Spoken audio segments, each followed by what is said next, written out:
મને એટલી ખબર છે કાંઈ તમને કોઈ ગાડીમાં જો પાસ આપ્યો તો તમે ઊંચો હાથ કરીને થેન્ક યુ કયો, બરોબર છે? કયો કે નો કયો? આજે કૃષ્ણ પરમાત્માનો જન્મ છે ને આવો સરસ મજાના અવસરમાં એને આપણને બોલાવ્યા છે. આ તો કૃષ્ણએ બોલાવ્યા હોય તો આવી શકાય, નહીંતર ઘરની ગાડી હોય, બધી સગવડતા હોય, પૈસા હોય તો અહીં સુધી ફુગાય નહીં. ફુગાય તો એ બાયણે બેઠા હોય, અહીંનો અંદર સુધી. એટલે કૃષ્ણને આપણે થેન્ક યુ કેવું છે, એક હાથે નહીં બે હાથે, બરોબર છે?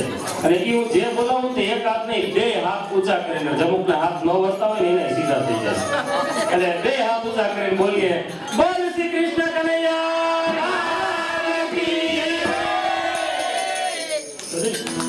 અને જ્યારે કૃષ્ણના જન્મમાં થોડી જ વાર છે, જન્મના વેદ જે માં અને બાપના એમ કહેવાય કે બંધનમાંથી મુક્ત કરે એને કૃષ્ણ કહેવાય. અને જન્મતા વેદ જે માને અને બાપને ટેન્શનમાં નાખે એ પછી આપણે બધા કહેવાય. પણ એ કૃષ્ણ પરમાત્માનો જન્મ એમ કહેવાય છે કે બધાને ખબર છે, કારણ કે આટલી બધી કથા એ ચાલુ છે. હમણાં જ એક સરસ મજાની કથા અહીંયા થઈ ગઈ, પણ બધી બધાને ખબર છે કે કૃષ્ણ પરમાત્માનો જન્મ કેવી રીતે થયો, ક્યાં થયો, કેવી રીતે શું હતું, એ બધી બધાને ખબર છે. એટલે એના જન્મ વિશે વધારે તમને મારે નથી કહેવું. આપણે બધાએ જ્યારે જન્મની થોડી ક્ષણો બાકી છે ત્યારે કૃષ્ણ ચાલુ રાખજો.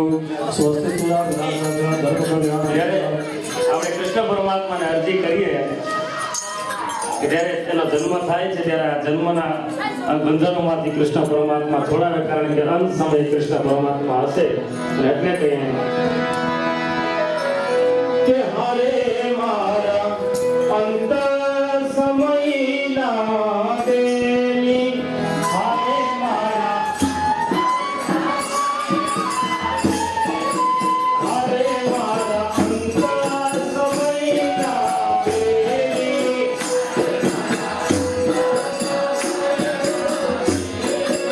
હારે હવે મેલો નહીં હરસેની.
બરાબર